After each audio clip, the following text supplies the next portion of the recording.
Or maybe more focus on it, but I feel like the games have been different this year as compared to other years in that first week and a half, 2 weeks, because every game I've watched has been really sloppy. The game I did last night was Tampa and Washington, and we walked away and went, wow, that was a surprise. Like, it was really good.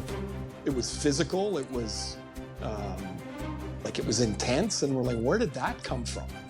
Because I'm with you. Like, it's been a turnover fest in each game that I've done and watched, and some of it, I guess, is early on.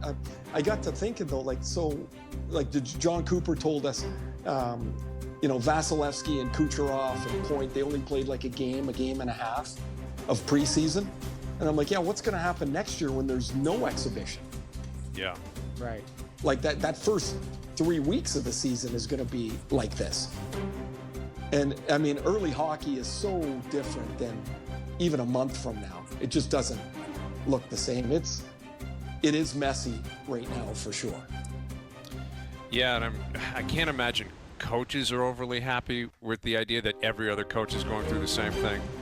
But you're right. I mean, like we said off the top, like there's some teams that are skating through it. I think Carolina won again last night. They're on the West Coast, I believe. And what can happen here is a team that is dialed in. Like, you can start your year 8-2, 9-1, and you're cruising, right? Like, it seems like such an easy, obvious message, but you take it. Bryan, that's a great thing to think about, because every year we hear, oh, it's early, and then you get down to the last 10 games of the year, and here's a team with 8 overtime losses, and 5 of them were in the first month. Like, you just threw away 5 points. I mean, you can say in October they don't matter, but man, the league's different than it used to be. Those points do matter. And even if you're not a great team and you can jump out fast, you feel good, maybe you can build some momentum. Hey, Calgary did it last year. They got out of the gate really good. And then all of a sudden they felt like they were a good team and they almost made the playoffs. Now they've stumbled coming out of the gate, and it's hard for you to make up ground when things have to be right at the red line for you to make it.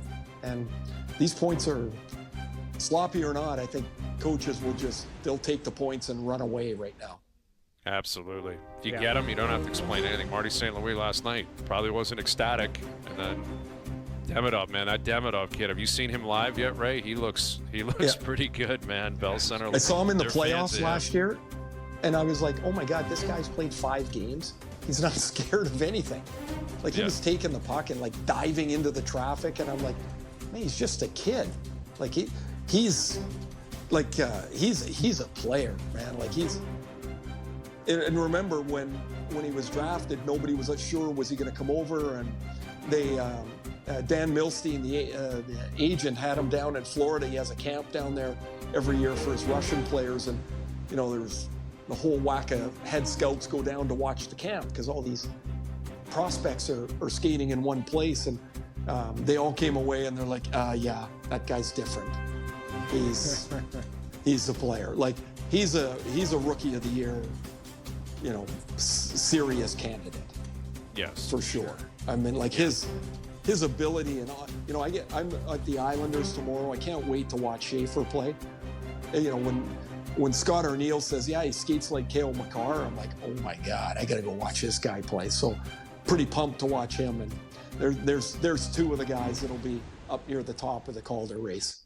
Absolutely. Well, enjoy New York, enjoy it tomorrow, and enjoy the Jays against Seattle tonight, Ray. We'll do it again soon. Thank you, buddy. Who do we have on the hill today? Who's on the hill? We got Shane Bieber, the stash. Bieber's he's gonna be lights out tonight. And Bieber will be good.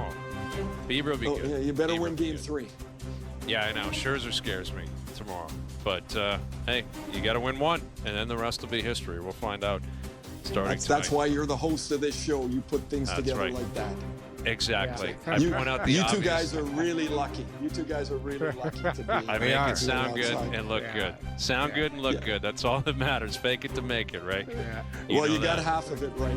You got half of it right. So. That's right. All right, buddy. Good seeing you. Take Enjoy care, it guys. tonight. Good to see you. Okay. Later There on. he is, Ray Ferraro, our ESPN hockey analyst, and of course, one half of the Ray and Dregs podcast.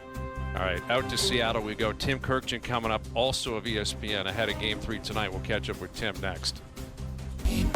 That's bets later in the hour on Jays Mariners Game 3 tonight. Needless to say, it's a pretty big one for the Blue Jays. Pretty big game for the Blue Jays. Shane Bieber on the mound, Santander back in the lineup. He'll hit cleanup tonight, and the Jays fly west, and they've been playing so well. They have been winning a lot of ball games. They had hit everything that in sight, pitched relatively well, and then it all went up in smoke through 2 games I down at already the told Rogers you, Center. Hazy, I have an awful feeling about tonight. Maybe our next guest can talk me out of it. Okay. You have some kind of good feeling. Let's get to a glass half full approach here from ESPN. He's at the park now. Here's Tim Kirkjian.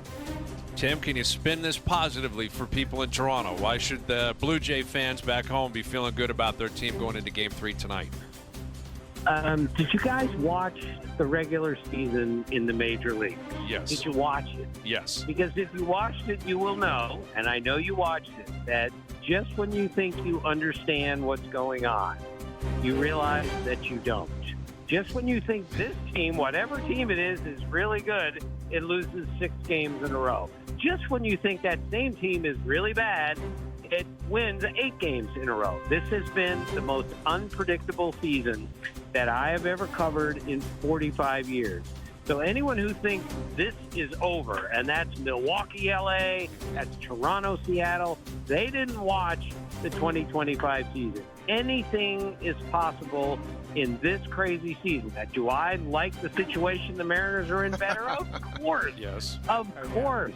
But anyone who watched the season would recognize that anything is possible in baseball in 2025. We've seen 1,000 examples of that. That's why you cannot give up on the Blue Jays or the Brewers or anybody else at this point. Yep.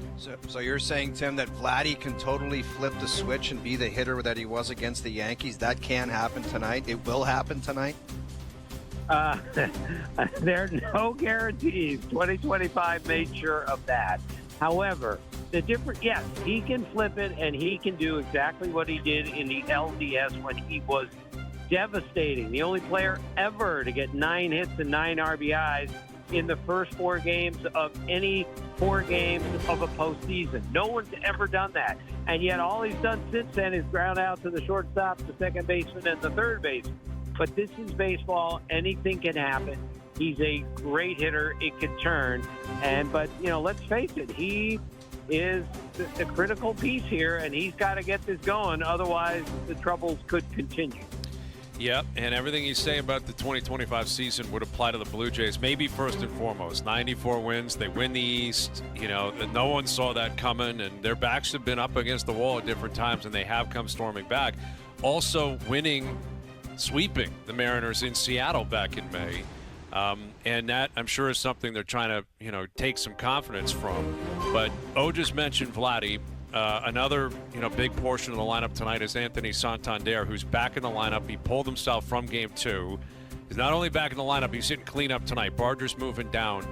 Santander has been a missing piece literally all year based on injury. But he's a veteran that can hit for power. They need it after the first 2 games.